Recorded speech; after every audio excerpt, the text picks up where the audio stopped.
Falta pouco, meus queridos, falta pouco. Eu diria que assim, matéria que eu não falei ainda, não revisei ainda, não toquei, é essa, termodinâmica, falta uma revisão boa.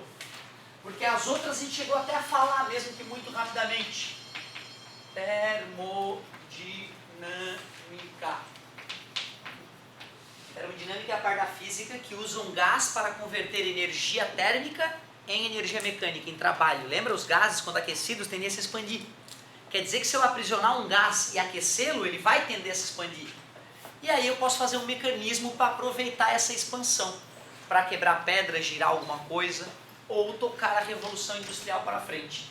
Foi assim que ocorreu a Revolução Industrial, quando o homem descobriu que os gases podem trabalhar por nós. Não se esqueçam que na física trabalho significa energia.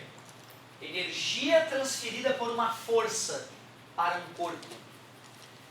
Termodinâmica. Tudo começa com um gás aprisionado, por exemplo, em um cilindro com êmbolo móvel, tipo aquela borrachinha da seringa. Se eu jogo uma certa quantidade de calor para esse gás, esse êmbolo tende a ir para cima, se expandindo, realizando. Só que, infelizmente, nós percebemos que grande parte da energia que foi jogada para o gás não realiza trabalho. No início não sabíamos o que tinha acontecido com essa energia, culpamos o gás, bobão, o gás roubou a energia para ele. Aí nós começamos a calcular quanta energia o gás tinha roubado. A gente disse, o gás roubou uma energia que foi aquilo que eu entreguei para ele, menos aquilo que ele me devolveu. Te dei uma certa quantidade de dinheiro, me devolveu um pouco, ficasse me devendo uma parte. No motor, originalmente, para, por exemplo, 100 calorias, ele devolvia só 5 calorias na forma de trabalho. Quer dizer que o gás tinha ficado com 95 calorias. Observem que ao escrever aquela ideia, eu estou usando a lei da conservação da energia. Então tu vê, a primeira lei da termodinâmica, ela é na verdade a conservação da energia. Trabalho. Como é que se calcula trabalho? Trabalho é força vezes distância. Mas quando eu vou calcular o trabalho realizado por um gás, é pegar a pressão e multiplicar pela variação do volume. É fácil deduzir essa fórmula a partir de força vezes distância. Esta fórmula, pessoal, que geralmente vem no formulário, pressão vezes variação de volume, ela tem uma limitação. Só para pressão constante. Se a pressão não for constante, só para pressão constante. Se a pressão não for constante, não use a fórmula. Aí eu faço o que, professor? Aí tem que pegar o gráfico pressão versus volume e adivinha calcular o quê? A área. Calculando a área, eu obtenho o trabalho. Se o gás se expande, o trabalho é positivo ou negativo? Se o gás se expande, o trabalho é positivo. Quer dizer que ele me devolve energia, que é o objetivo que eu quero. Agora, se eu tenho que espremer um gás, eu vou gastar energia para espremê-lo. Aí eu digo que o trabalho foi negativo. Tu pode também olhar para cá para pensar nisso, ó. Pressão vezes variação de volume. A pressão vai ser sempre um número positivo. Então, se o volume aumenta, o ΔV é positivo e o trabalho fica positivo. Se o volume diminui, o ΔV fica negativo e o trabalho fica negativo. E se o volume não muda? Não tem trabalho. Se o gás nem se expandiu, nem se contraiu, ele não realizou o trabalho, nem sofreu trabalho. Como é que se calcula a energia interna de um gás? 3 meios de nRT. O que é o N mesmo? Do PV igual a nRT. Número de mols. Temperatura. Qual é a unidade que se usa para temperatura? Kelvin. O que é variação mesmo nessa vida, meu querido? É final menos inicial. Quer dizer que se o número de mols não mudou, tu tem a temperatura final e a temperatura inicial, tu poderia calcular o U final, né? Poderias calcular o U inicial e fazer final menos inicial, embora o mais comum na hora de calcular o ΔU é saber a quantidade de calor e saber o trabalho. Então, trabalho, quantidade de calor, Professor, essa quantidade de calor é do que macete? Sim, que macete ou que moleza, qualquer quantidade de calor. E o U, o que é o U mesmo? Energia interna. Alguém lembra de que tipo é a energia interna de um gás? É energia cinética. A energia interna de um gás é, na verdade, a soma da energia cinética de suas partículas. Então tu vê, né, cara, as principais coisas de termodinâmica para a gente se safar é lembrar, né, que quando um gás recebe calor, uma parte do calor realiza trabalho, mas uma grande parte fica aprisionada dentro do gás. Eu, inclusive, prefiro escrever a primeira lei da seguinte forma, ó. Menos passa mais. O calor que um gás recebe, uma parcela faz ele se expandir realizando trabalho, que é o que eu desejo, mas uma grande parte dele fica presa dentro do gás. Por isso que as máquinas térmicas são uma porcaria. Os motores dos carros modernos só aproveitam 30% do dinheiro que tu investe neles em combustível. A cada 100 reais, tu só usa 30. Quando comprares um carro elétrico, provavelmente é o que vai acontecer com muitos de vocês, a cada 100 reais de energia elétrica, ele vai te devolver 90. Vai ser fantástico, tu vai gastar muito menos com o transporte. Os motores de combustão interna só são usados ainda hoje porque tem o poder econômico das petrolíferas, né, envolvidos, e eles nos obrigam, né, por vários meios bizarros, eles nos obrigam a ser dependentes de petróleo. Querem vender o petróleo pra gente. Cara, essa teoria ela começou a nascer em 1750, com a Revolução Industrial. Foi com essa descoberta que o homem começou a conseguir realizar muito mais trabalho do que quando eram os homens que trabalhavam. Agora eu posso botar uma máquina para fazer as coisas, 24 horas por dia. Só basta ficar alguém jogando carvão lá na fornalha, alguém não deixar faltar combustível e a máquina vai funcionar 24 horas por dia. Várias fábricas pelo mundo inteiro não dormem. Então é daí que vem, né, esses produtos que nós consumimos no dia a dia. Muitas das máquinas hoje em dia já são elétricas, mas não se esqueçam que ali em Tubarão estão queimando carvão para gerar a nossa energia elétrica. Então a nossa energia elétrica vem de máquinas térmicas que estão operando lá em Tubarão. Que merda, cara, 70% da energia está ficando lá em Tubarão mesmo, na atmosfera de Tubarão. Porque como a máquina não aproveita a energia, fica presa dentro do gás. E aí eu vou ter que esfriar o gás, e eu esfrio o gás não jogando ele para fora, para a atmosfera. Então tu vê, né, quanta energia não é desperdiçada lá na Jorge Lacerda, em função de a gente usar essa tecnologia que não dá para, né, não dá para melhorar muito. Para não dizer que não dá para melhorar, um sujeito tentou descobrir qual é a máquina térmica perfeita. Esse francês fez um trabalho lá em 1800 e pouco, escreveu um livro chamado Filosofia sobre a Potência Motriz do Fogo. Filosofia sobre a Potência Motriz do Fogo. A nuclear também segue o mesmo princípio? A energia nuclear, ela só é diferente para aquecer a água. Na Jorge Lacerda, lá em Tubarão, termoelétrica, eu queimo carvão mineral e uso esse carvão queimando para aquecer água. E uso esse vapor d'água para botar numa turbina. Essa turbina gira, está ligada a um ímã que rodopia dentro de fio enrolado, indução eletromagnética, gera energia elétrica. Na usina nuclear, a única coisa que difere de uma termoelétrica convencional, por isso inclusive ela é chamada termonuclear, é que eu vou esquentar água com fusão nuclear. Então, em vez de queimar carvão, eu vou usar material nuclear enriquecido reagindo. A diferença é que com 1 kg de material radioativo, né, eu alimento a cidade durante vários dias, e com 1 kg de carvão lá eu não acendo uma lâmpada aqui em Florianópolis. Eu preciso queimar toneladas de carvão a toda hora lá para poder manter, né, a grande Florianópolis funcionando. Certo? Ciclo de Carnot. Ciclo de Carnot. O Carnot descobriu qual é a maneira perfeita de aproveitar ao máximo a energia térmica jogada para um gás. essa transformação que eu acabo de representar aqui, lembra-se? É a isotérmica. No estudo dos gases, a gente chegou a dar uma olhada nessa equação, nesse gráfico. O ciclo de Carnot consiste em uma transformação isotérmica intercalada com uma transformação adiabática. Alguém lembra o que é uma transformação adiabática? É aquela que não troca calor. Esta figura é uma figura inusitada, não é o tipo de figura que a gente vê todo dia. Eu precisaria muito que tu, olhando para essa figura, pensasse: Carnot, cuidado, hein, cara, não deixa o cara fazer uma coisa quadrada e dizer que é Carnot, que essa aqui não é Carnot, pelo amor de Deus.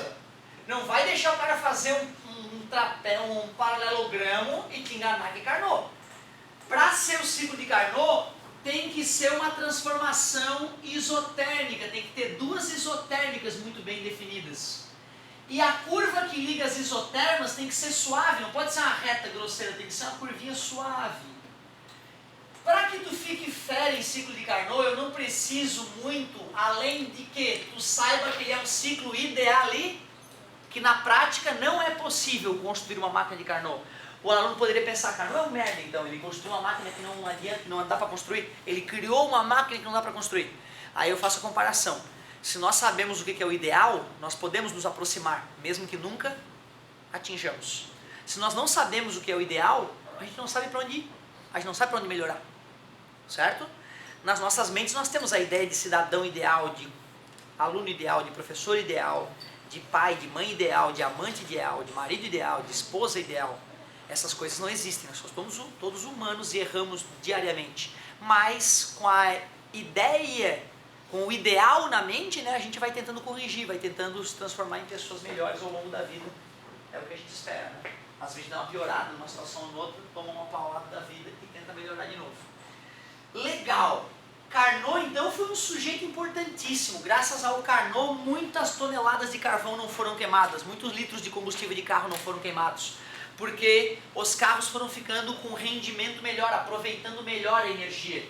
Mesmo não chegando no ciclo de Carnot, que é ideal, nós nos aproximamos dele, melhorando o rendimento das máquinas térmicas.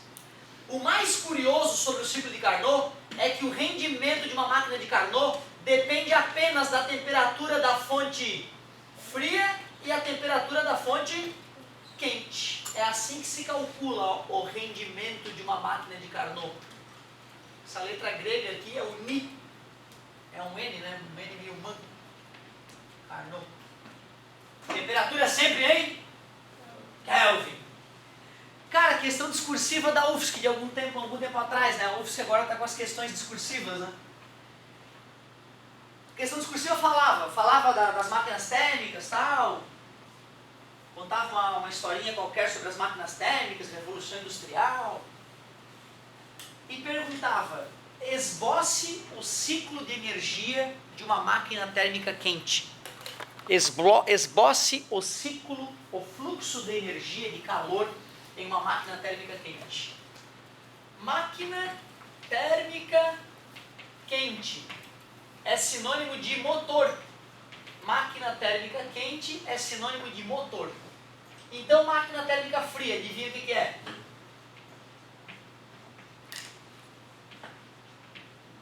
Máquina térmica fria, adivinha? Tem na tua casa? Geladeira. Refrigerador.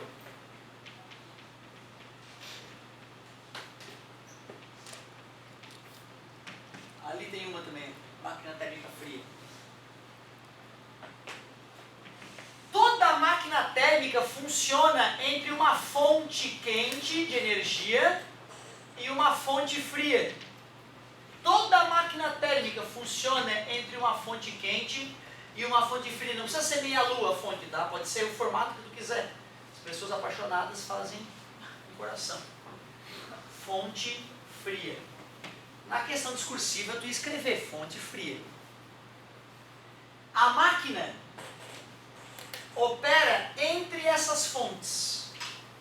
Qual é a ideia do motor? O motor, eu vou pegar calor, jogar dentro do gás, para o gás se expandir, realizando trabalho. Uma parte desse calor eu não consigo aproveitar.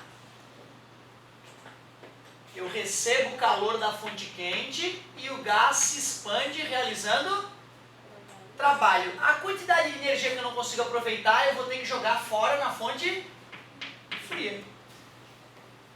O senhor está me dizendo que cada carro ligado nesse momento está aquecendo o ar de Florianópolis? Óbvio.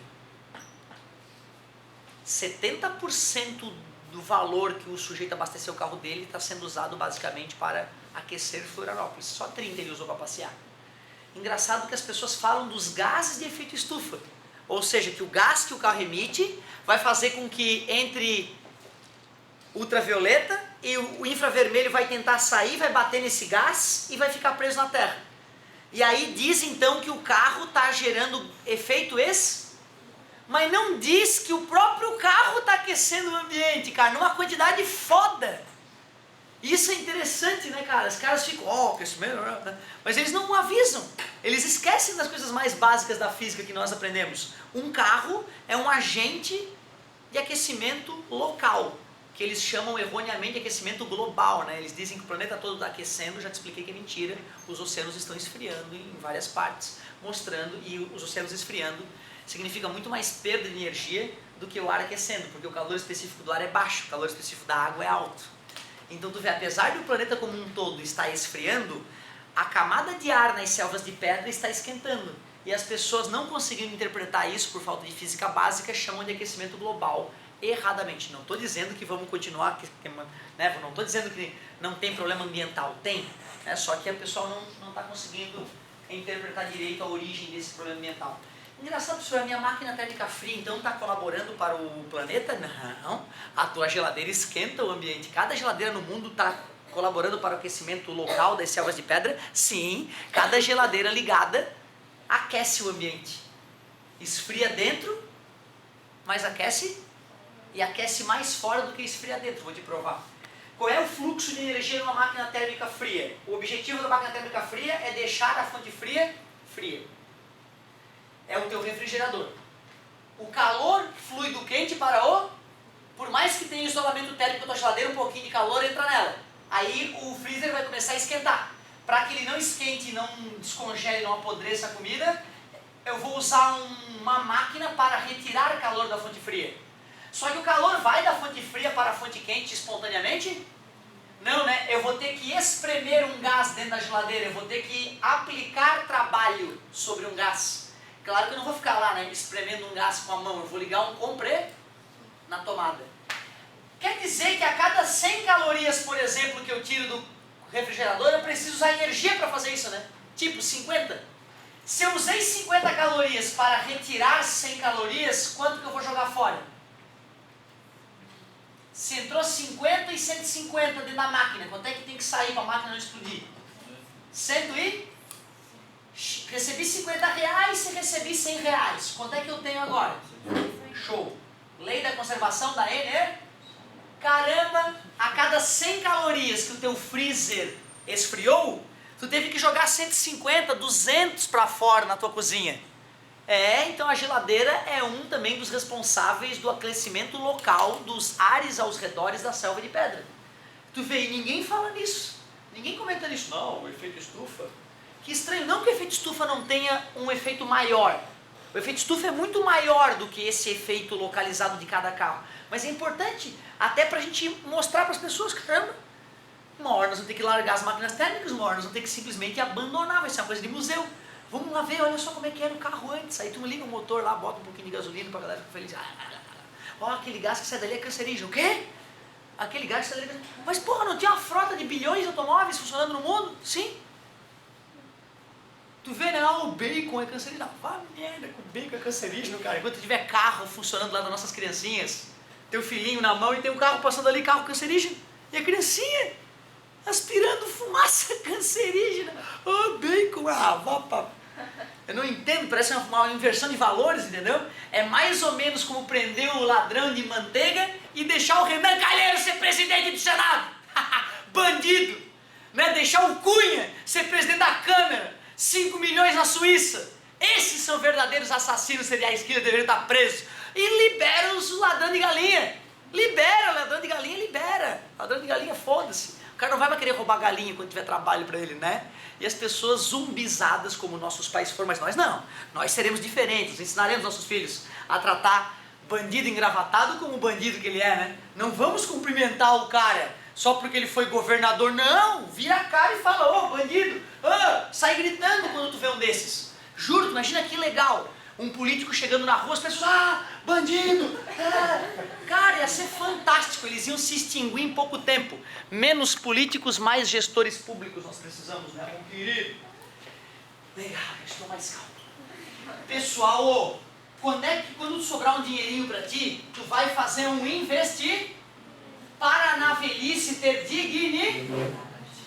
Para saber quando é que é, cara, isso que eu tô te falando é o mais importante, gente. Eu contei pra vocês a história dos meus pais. Meu pai tinha 2 faculdades, cara. 2 faculdades e se aposentou com R$1.300 por mês, cara. Ele, a vida toda, ganhou 10, 20 salários mínimos e pagou o INSS neste valor. E aí, de repente, ao receber, tu não vai receber 10 salários mínimos, não vai receber 6 mil. Tu vai receber R$1.300.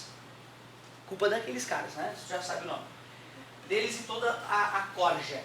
Então, para não sofrer, tu tem que buscar o lucro. Para obter lucro, tu vai fazer um investimento. Quanto maior o lucro para um investimento, melhor o rendimento da tua aplicação financeira. Poupança, 1%. É, mentira, 0,5%. 1% se tiver 1 milhão. Se tiver 1 milhão, cara, né? Com 1 milhão eu te dou 1% se tu botar no meu banco. É muito dinheiro. Aí o cara vai negociar essa taxa de juro. Quer dizer que se tu bota R$100 na poupança, tu ganha 50 centavos depois de um mês. Esses mesmos R$100 aplicados em outro tipo de coisa pode te dar 5 pila, 10 pila. Nunca vai te dar R$300, né? A não ser que tu venda droga. Aí tu investe R$100 e ganha R$300. Aí é uma aplicação de 300%. Por isso que as pessoas, né, vão para o lado negro da força, porque os rendimentos do lado negro da força são muito maiores do que os rendimentos, né, honestos. Qual é o lucro que eu espero de um motor? Eu espero que ele realize trabalho, mas para que o gás se expanda realizando trabalho, eu tive que fazer um investimento. Qual foi o investimento? Calor. Então, o rendimento das máquinas térmicas, todas elas, inclusive a de Carnot, eu posso calcular o rendimento fazendo trabalho sobre calor. Também deves concordar comigo que se eu recebi 1.000 e joguei fora 800, eu aproveitei 200. 1.000 menos 800 é o 200 que eu aproveitei, né? Usei mais uma vez a conservação da energia. Cara, para finalizar a revisão doentia de termodinâmica, segunda lei. A primeira é aquela que diz que o gás recebe calor e realiza trabalho, mas uma grande parte da energia fica presa dentro do gás. Conservação da energia, de novo. A segunda lei é aquela que diz que nenhuma máquina térmica jamais terá rendimento de 1. O que é rendimento de 1? 100%. A aplicação financeira dá. Às vezes até honesta. Claro que não de uma hora para outra, né? Sei lá, tu aplica 1 milhão hoje e aí o cara te garante que daqui a 3 anos tu vai ter 2 milhões. Então deu 100% de retorno, só que demorou 2 ou 3 anos. Isso existe. Se for uma aplicação muito bem pensada, muito bem planejada. Claro que quanto maior o rendimento, maior o risco. Por isso que muitos aceitam ganhar muito pouco na poupança para ter certeza de que vai ter o dinheiro. Para o gás poder se expandir, ele vai ter que ficar com uma parte de energia para ele, para suas moléculas ficarem mais nervosinhas, mais agitadas. Portanto, o trabalho nunca vai se igualar ao calor recebido. Portanto, nenhuma máquina térmica, por mais que a tecnologia avance, vai chegar a rendimento de 100%. Isso é uma lei inviolável. Tem várias maneiras de falar da segunda lei da termodinâmica. Uma delas é essa. O rendimento é sempre menor que 1. O rendimento é sempre menor que 100%, mas eu posso traduzir de N maneiras. E aí tem que estar muito ligado para ver se a tradução é honesta ou não. Toda máquina térmica funciona entre uma fonte quente e uma fonte fria. É dizer a mesma coisa. Da fonte quente eu ganho energia, a fonte fria eu jogo energia fora. Se eu joguei energia fora, o rendimento não é 100%. Toda máquina térmica desperdiça um pouco de energia. Mesma coisa. Toda máquina térmica realiza um trabalho maior do que a energia que recebeu. Não, o contrário, não posso receber 1.000 e agora pega 3.000 para ti. Não, é o contrário, isso é um absurdo. Então, tu vê, né? Tem várias maneiras de enunciar a segunda lei da termodinâmica. E a UFSC gosta de uma maneira muito exótica. Quando os cientistas começaram a tentar melhorar as máquinas térmicas, chegou uma hora que eles começaram a perceber, caramba, é impossível melhorar. A partir desse momento, estou numa situação que eu não consigo mais melhorar. Por que não dá para melhorar? Tem alguma regra física por trás. E aí eles começaram a perceber que as máquinas térmicas não conseguirem ter um rendimento muito bom tinha a ver com o fato de um copo quebrar, mas tu nunca ter visto um copo quebrado se reconstituir. Já viu um ovo partir, mas tu nunca viu um ovo partido voltar a ser ovo. Por que a gente envelhece e não rejuvenesce? Por que não existem Benjamin Buttons? A termodinâmica descobriu. A termodinâmica descobriu que tem uma grandeza física que é que rege a passagem do tempo, que é que rege para onde os fenômenos ocorrem. Um sujeito dizia que a seta do tempo foi descoberta. O nome dessa grandeza física é entropia, não é entalpia, é entropia. Entropia é uma grandeza física diferente, cara. Não é que nem velocidade, que é fácil de compreender, metros por segundo. Não é que nem força em newtons, que nós temos noção do que é. Campo elétrico já é uma coisa mais obscura, né? Newtons por coulomb, quanta força vai atuar em cada coulomb. E estamos nos familiarizando ainda com o campo elétrico. Agora, a entropia é uma grandeza bizarra. Entropia é a grandeza física que mede o grau de desordem de energia de um sistema. Por exemplo, a energia química é organizada. Está lá na molécula. Energia térmica é desorganizada. Está no gás vibrante. A lei da entropia, que na verdade é a segunda lei da termodinâmica retraduzida, diz que tudo nessa vida, tudo, ocorre com o aumento de entropia, com o aumento da desordem. O copo quebrado está mais desorganizado do que o copo inteiro. Por isso que os copos quebram, mas nunca se reconstituem. Ah, professor, mas o sujeito pegou fogo, derreteu o vidro e refez o copo. Quanta energia química do carvão ele não transformou em energia térmica para poder reverter esse processo, né? E ele teve que desorganizar o universo para pegar o copo quebrado e refazê-lo num copo de vidro. Então, mesmo na reconstrução de um copo, uma coisa que não se faz, na verdade, né? Não faz, a energia gasta não faz sentido, não vale a pena, há um aumento da desordem.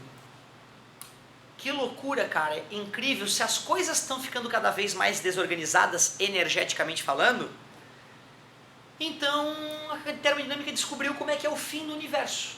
O fim do universo, daqui a muitos bilhões de anos, vai ser uma situação onde só vai haver gás fino e frio espalhado por todo o universo.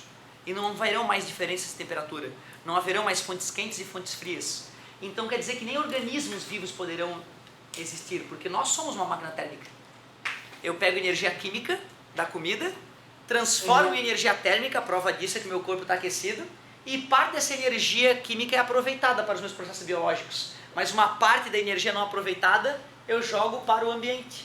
Caramba, assim como os motores, assim como as geladeiras, os seres vivos na Terra estão aquecendo o ambiente, né? Transformando energia química em energia térmica, que é eliminada pela pele, certo?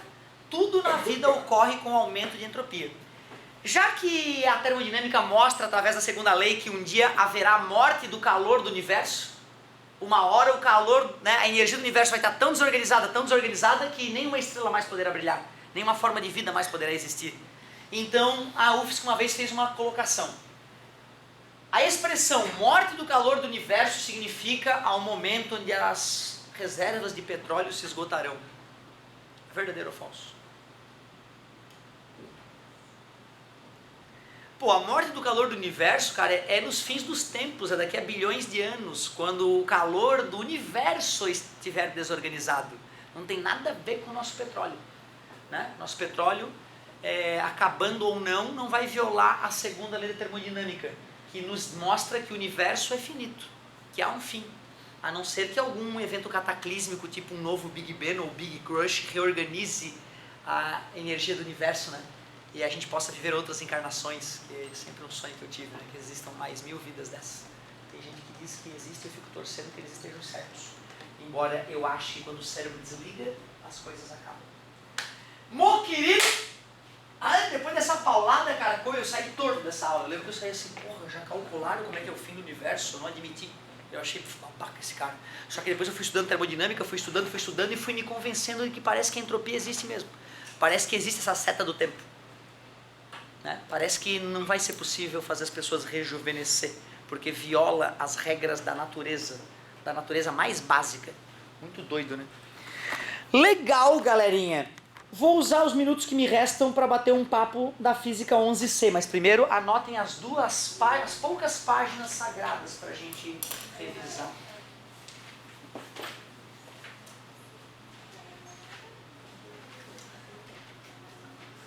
Seis e 7. Física B agora. 6 e 7.